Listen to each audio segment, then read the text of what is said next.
Hello, good evening. Welcome back to the Football Terrace. Thank you very much for tuning in.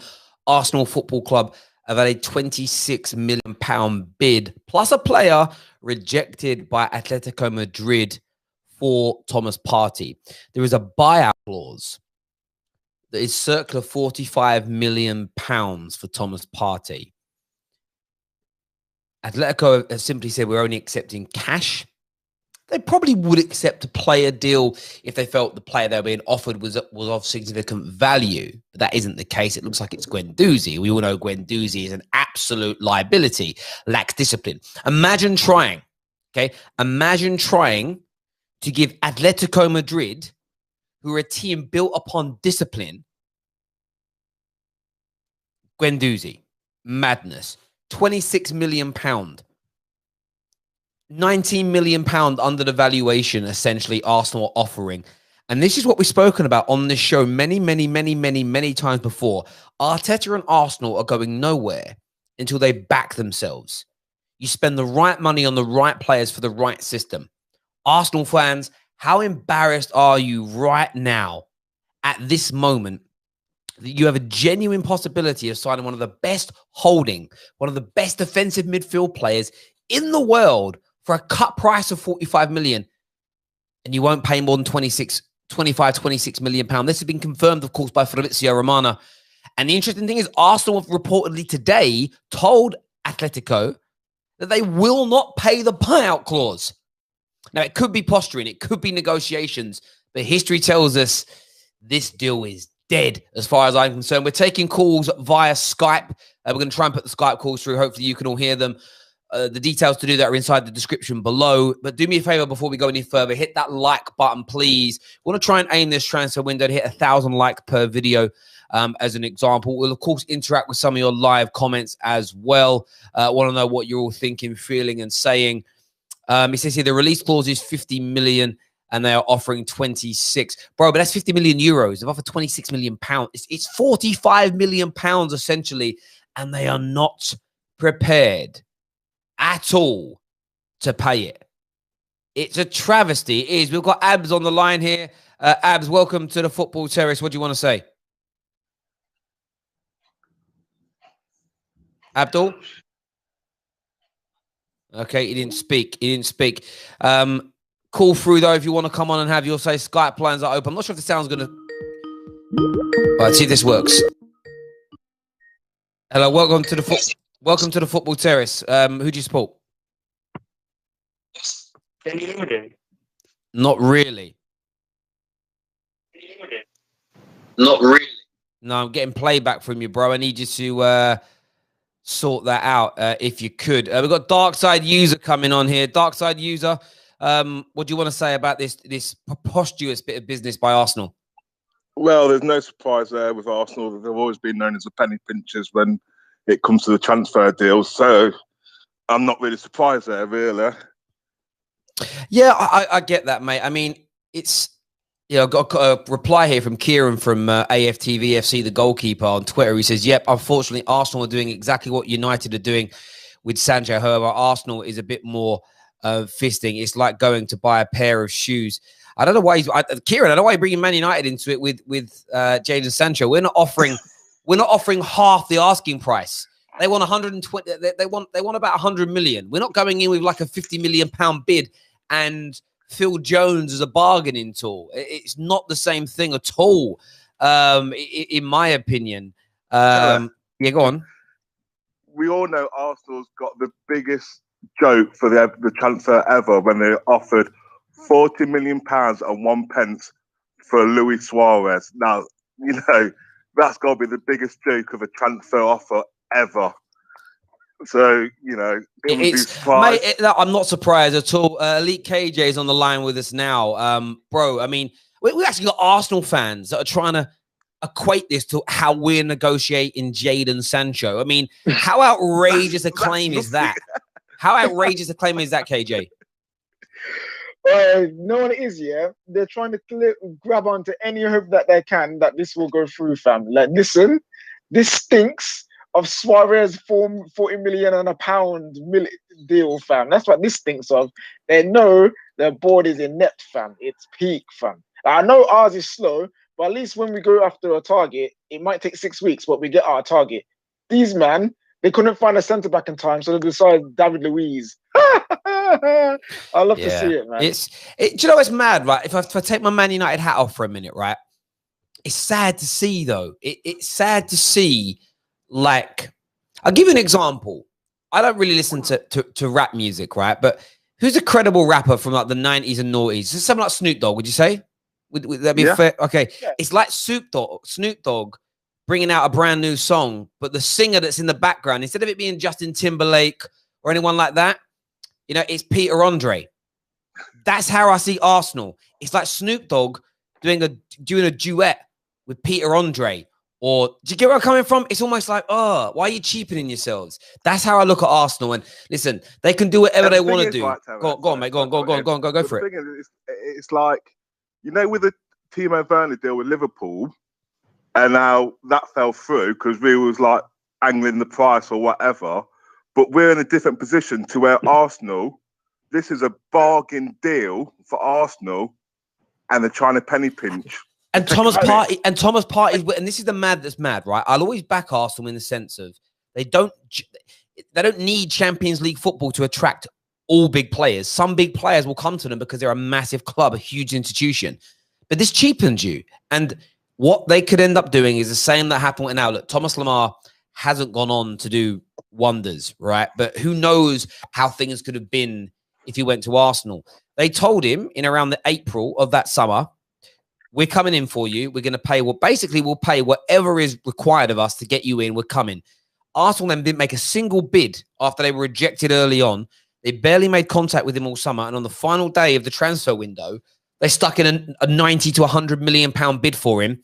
And the player said no, because he was he was an hour or two away from going out to play for France in a friendly. And he was I'm saying no, because it's too late in the day. Arsenal can end up burning any desire that Thomas Partey wants, because this isn't like a Jadon Sancho deal again, where the initial asking price in January was 130 million, and United are trying to get that down.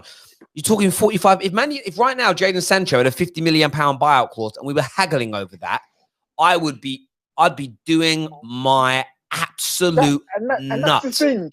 It's a release clause, which means they ain't selling to you unless you meet it. How are you trying to do 25 mil plus a player? You don't even have players worth 20 mil anyway. Bro. Exactly. And you're offering him, and Guendouzi is the guy that is rumored to be. And the reason Guendouzi is embarrassing, if Diego Simeone's system doesn't work without disciplined players. And the reason that you want to get rid of Guendouzi is because he's a liability from a discipline point of view. He's a loose cannon. He's a bit of a prat. If I'm going to steal a phrase from Mark Goldbridge, what's a prat? That's what he is. He's a prat. So it's not only insulting that you're not offering you're not even meeting the valuation with the player plus cash. You know, I don't care how good people think Guendouzi is. Guendouzi is a problem, and he isn't going to fit in at Atletico Madrid, in my opinion. I don't think he'll do well there. He's too much of a twat. Cameron's joined us now. Cameron, what do you want to say, bro? What's going on? Arsenal, small team mentality now. Are they? You look at it and you think, are they the next like Aston Villa? Are they the next Newcastle United? Because that's like us coming in with like 40 million and Jesse Lingard for Sancho. It's just like, if I'm Atletico, I'm just done. I just pull away. I'm like, cool, we're good. Like, you know, it's embarrassing. Someone here says that they want Guendouzi. If they want Guendouzi, then they wouldn't have rejected it. Because again, swap deals aren't very common in terms of on paper a swap deal. So you know the year that we bought, who did we get from Everton? Oh, we got Lukaku from Everton, and Rooney went the other way. Early on, people tried to spin it as a bit of a swap deal. There were two completely separate deals that were negotiated separately. But if they want Guendouzi, that puts value on Guendouzi as an example. And you know, if they value him at 20, 25 million, it's not, you know, if you pay him 45 million for the buyout clause for Thomas Partey, and then they pay you 20 million for Guendouzi, there's no difference to them. Not that net spend is real, but in terms of ingoings and out, you make it part of the same deal. But clearly they can't be rating Guendouzi if you're not offering, if they're not taking this deal up. And who else are you offering him? If you're offering him, and this is where Arsenal were offering up cannon fodder, players they don't really want, it doesn't make any sense. Like, it's crazy for me. It's a crazy bit of business. Someone here says 25 million plus Guendouzi isn't embarrassing, but it is E-Boss. If supposedly Atletico Madrid want Guendouzi and they're rejecting that deal, it's somewhere along the line someone's lying to you, because for me that's embarrassing. And the thing is, Tara, sorry to put in there, it's not like it's a lesser team. You know what I mean? Atletico are a top team. So it's not like it's a lower level team you're trying to bargain the pences with. This is an elite team you're trying to cut pences with, if you know what I mean. Yeah, I agree. I agree completely. It's a madness. That is Samuel to the line. Sam, what do you make of this deal, bruv? Bro, listen, it's 23 hours into the window as an Arsenal fan. I'm already sad. I mean, this is a joke, bruv. This is a joke, blood. 23 hours and I'm already disappointed and sad. Because this deal is a joke. We've stretched it out for so long. All right? If we had the balls, we're just going to... 50 million, man, for a world-class player. And it feels the shambles, man. Come on. This stubbornness of this club is just killing me. But here's the thing. I've said this before. Arsenal need to forget about the Parteys, forget about the Lamars, forget about all these players at these top clubs, yeah? Forget about that and just go through the Prem and look at players from other teams, especially Cantwell that would improve. Cantwell, Max Aarons, like who else is there who would improve your team? Corey.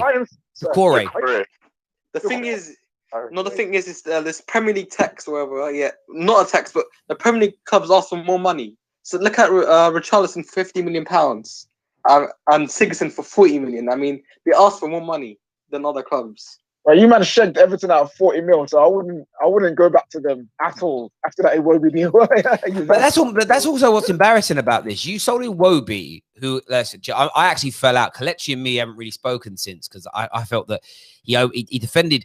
So the problem you have as a YouTuber when you become too friendly with players that you meet is you stop criticizing them properly. You know, he tried to label DT and other people as racist because they criticized Iwobi, and I didn't think it was. I thought it was fair criticism. Sometimes a bit over the top, but generally quite fair. But they finessed. You know, they got 40 million for Iwobi, and you're trying to offer 25 million plus a dead player for Thomas Partey, who's one of the most world-renowned holding midfield players in the world. When you weigh those two things up, it doesn't make any sense. Do you get where I'm coming from? It's a bit like, do you get where, you know what I mean? If Man United today, let's say we sold Chris Smalling for £40 million, that sets a bar for how much we're going to have to play for players who we clearly think are better. Because if you're selling one of your players you don't want for 40 million, and it wasn't that Everton came in and made you a crazy offer and you sold reluctantly, you actively put him in the window and you got £40 million for him. You're telling everybody how you... And we know that the valuation of players have dropped since last year because of the situation. But as a general rule, when you go through it, you're setting the bar with how much you sell people for. There's one element of tactic that United have tried to, I think, do is sell players undervalue to try and drive down the price of us buying players. That's a tactic. If you're selling people for big money, you have to pay big money out in the other direction to bring them in. And as I say, it's just embarrassing, man. It's proper embarrassing. Terry, the thing is, the reason we have no money is because of one man, and that's Mesut Ozil. 350k a week. No, that's not. It's not. No, come on, man. No. It's not. What do you mean? Come on. It's one overpaid. I haven't see this.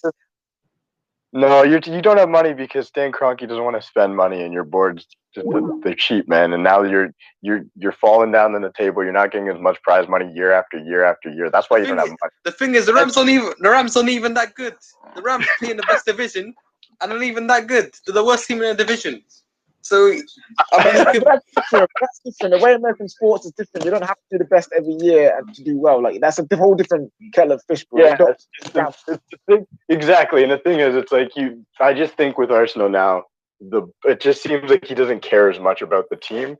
And this is just from like the outside looking in. It seems like he just genuinely cares less and less. But then again, you look back and you spend every year on like one player. It's just been poor. So when I see somebody like Partey, and I was clamoring for United to go after him not too long ago, up for 45 million, and he wants to go to Arsenal, this is what kills me. Like if I was a fan, if I was an Arsenal fan, the guy saying I want to go there, no Champions League football, basically been on a downward spiral, but I still want to go play for you because you're such a big club, and you guys just pay it. That's maddening. That's crazy. Yeah. The thing is, Arteta said a couple months ago that he only wants players that want to join Arsenal, and Partey is one of them. So really, he's the perfect. It's a perfect match. I'm sorry, bro, but I genuinely think that man's just playing for the contract update, the updated contract. I think he's using it to get a new contract. Like, because if you think about it, why would you go from Champions League, sometimes challenge for the title in Spain, to a team on the decline, no Champions League, just about get Europa League? Why would you do that? Like, why would you make that swap? No, that's a good question. Do you know what? We've had a few more callers here. We've got David on the line and Monster. Before we go to you boys, just added a Gal. It's good to get another Gooner's perspective on this. A Gal, is this good negotiating tactics? Are you sitting there the same as Samuel this evening, who's on the call, that feels embarrassed as an Arsenal fan by this ludicrous offer you've put in? Listen, we all know you got to test the waters, throw in random offers, see where they actually stand. But I honestly think this is a negotiation tactic. You just start from like a low offer, and you try to meet somewhere in the middle between where they're trying to offer you what they want and where you actually can start from. I'm sorry, bro. You can't go with see what throw offers out there when it's a release clause. It's a release clause. It means if you pay it, they can't say no, fam. They're taking it. How you know? But that's even a poor negotiation tactic. They may as well offer a packet of chips if they're offering this sort of deal. You're funny. But yeah, okay, how about this? Let's be real, okay? We all know if this Thomas Partey deal, both the club and the player might want to come to the club, right? But at the end of the day, I honestly believe they're waiting to see if they can get Europa League football by winning the FA Cup. After the FA Cup, possibly they might throw on all the money down on this table. But if history shows anything, they're going to try to get sales before they do any moves.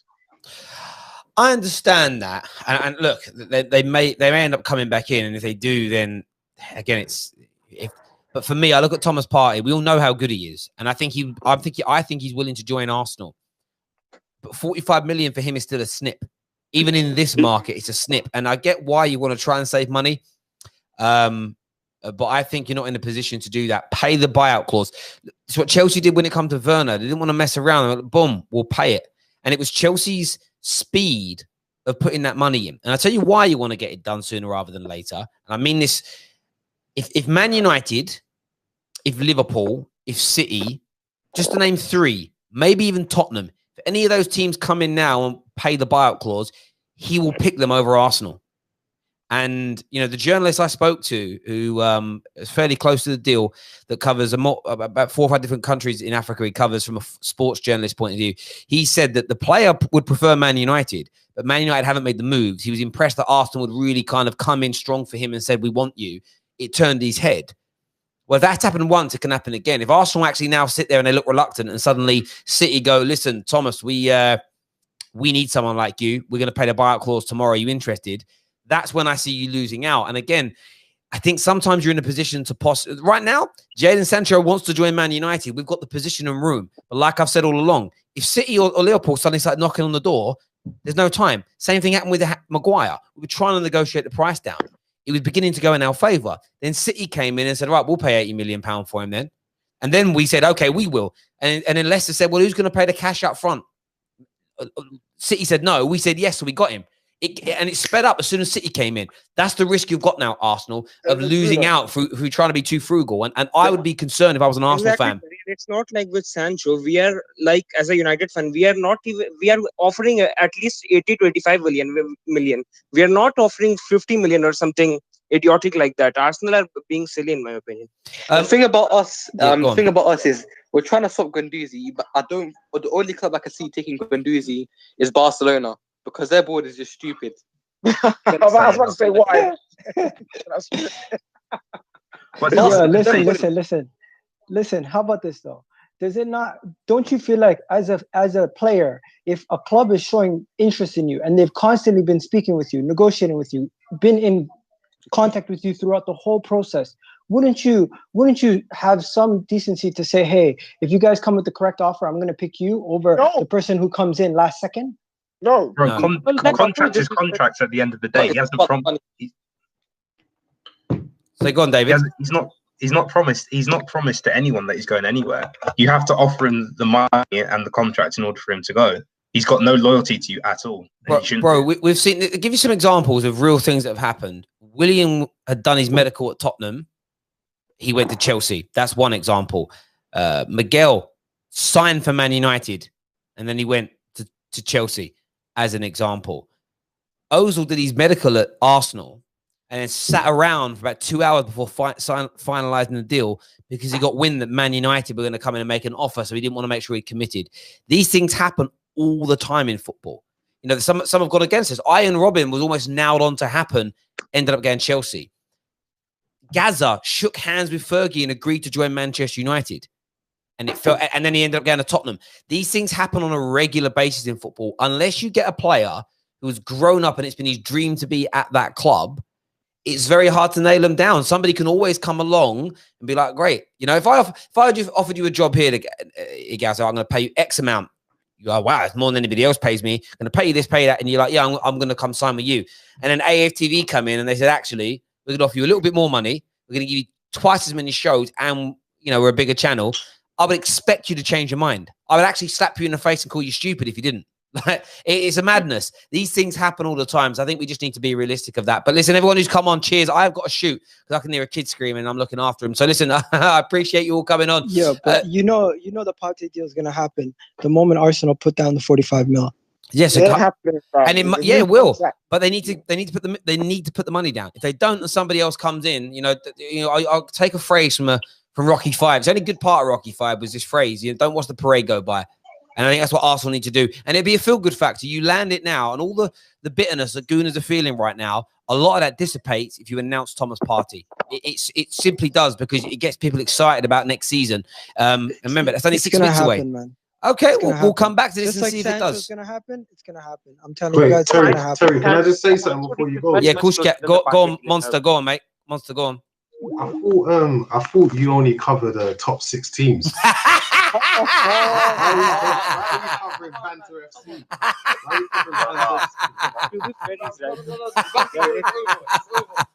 To be fair, he's right. There we go. I did think about that, but yeah, traditional top 6 is what we do. I was actually thinking about it yesterday. I was thinking maybe we should have like a validity. If it's more than one season, maybe more. Like, the sponsors say if more than 2 years out of Champions League, we cut it. If Arsenal don't finish in it next year, then maybe the season after that they've got to go. They're out of it. But then Arsenal's too big not to cover, because if they're out of it, it's great banter. So there we go. But listen, thank you all for coming on, having your say. Really do appreciate it. Everyone who's tuned in, thank you very, very much.